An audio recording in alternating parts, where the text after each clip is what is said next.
Hello, magandang araw mga kaibigan, mga lods. Nandito pala ako sa farm para manguha ng grapes. Kung nakikita nyo po, ang aking pinipitas ngayon ay kulay pula. Bali, 3 uri ng grapes ang aking pinitas. Ito pa lang muna ang aking in-upload. Alam nyo ba mga lods, kung nakikita nyo, ang daming bunga. Itong pinipitas ko ngayon na kulay red ay napakatamis niyan at saka seedless po yan. Ang ganda ng farm na yan.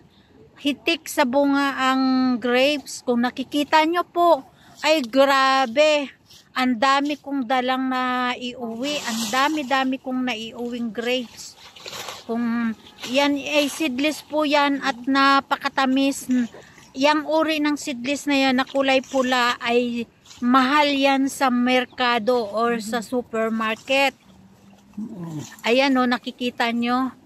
Kahit hindi pa siya gaanong pula, matamis na rin yung mag-green-green na kulay. Pero kailangan piliin mo yung pula. Nag-i-start pala sila ngayon mag-harvest, kaso nga lang, wala pang nag-harvest. Ako muna kasi Shabbat, walang tao, pahinga ng mga farmers. Ay ako, ang kaibigan kong nandyan sa farm, dinala niya ako dyan para i-facial muli.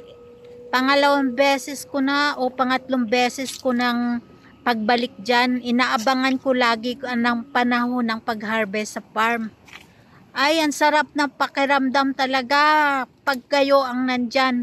Napaka saya-saya.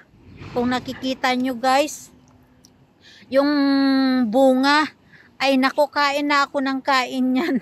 Kain na ako ng kain. Yung iba hindi ko mapitas. Nakalimutan naming magdala ng cutter.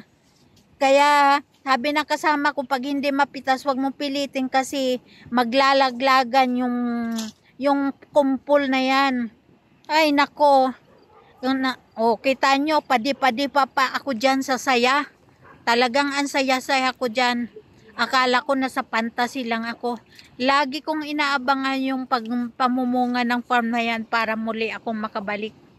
Bali, special yung treat nila o trato nila sa akin dyan. Kasi mabait ako rin kaibigan sa kanila. Natural mabait din sila sa akin. Kung nakikita nyo, ako lang ang tao dyan at saka yung kumukuha ng picture. So, first, saya. At ang daming bunga. Ma-amaze ka sa bunga ng grapes na yan. Iyan ang grapes na napakamahal sa merkado. Seedless yan. Wala kang, kung makikita mo yan dito sa supermarket, kulang nasa 40 yan. Ang 40 sa atin ay nasa 400.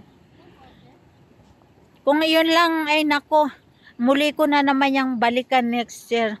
Yun nga sabi ng kaibigan ko, yung binabantayan kong grapes or farming ay namumunga na kaya nandyan ako. Oo, talagang ini-invite ako ng kaibigan ko pag namumunga yung grapes nila. Sabi ko, magbibideo ako dyan ha, ikaw ang magbibideo ako dyan, ikaw ang photographer. Kaya, yun, siyang nagawa kong photographer. Kita nyo ha. Basta mabuti ka lang na tao sa kapwa mo, kahit ibang lahi yan sila, itatrato ka rin nilang mabuti sa kanila. Itatrato ka rin nilang kagaya nila. Mababait sila sa akin. Ay nako, hindi mabibili yung kasiyahan ko dyan. Gusto kong lumipad-lipad sa tuwa. Kung nakikita nyo, lamon pa ako ng lamon dyan guys. Kung nakikita nyo, busog na ako. Yung isang agala ko o yung basket na may gulong, punong-puno. Hirap na hirap din yung kaibigan kong maghila ng laman ng aming lalagyan. Nilalagay ko muna sa mga plastic tapos ipasok sa isang lalagyan na may gulong. Ay nako guys, kung nakikita nyo, sobrang napakaganda ng pagpamimitas ko dyan. Nais ko lang sa inyo guys i-share yung aking ang aking adventure kahapon ng Shabat. Sana mapil nyo rin na kayo rin ang nasa kalagayan ko. Thank you very much for watching.